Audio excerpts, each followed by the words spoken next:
Peal võttis ju Putin selle teemal sõnal, kui temast ajakirjanik küsis, et kas ta soovib Nõukogude Liitu taastada, siis ta rääkis seal mitmeid põhjusi ära, miks Nõukogude Liitu ei ole mõistlik taastada ja see on omajagu tõsi ka, aga aga kui me niimoodi mõtleme, et niimoodi üks-ühesest taastamisest räägime, siis on juba eelnevalt vale eeldus, sest me ei pea mõtlema niimoodi, et üks-üheselt, et niimoodi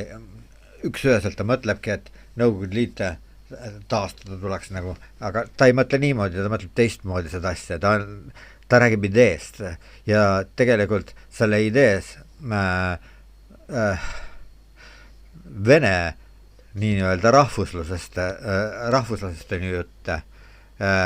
ja no mitte ainult tema ei ole niimoodi. See ei ole ainult tema veendumus, see ei ole tema, Venemaal on palju selliseid inimesi, kes tahavad Venemaa mõjuvõimu suurendada ja taastada sellisel määral, nagu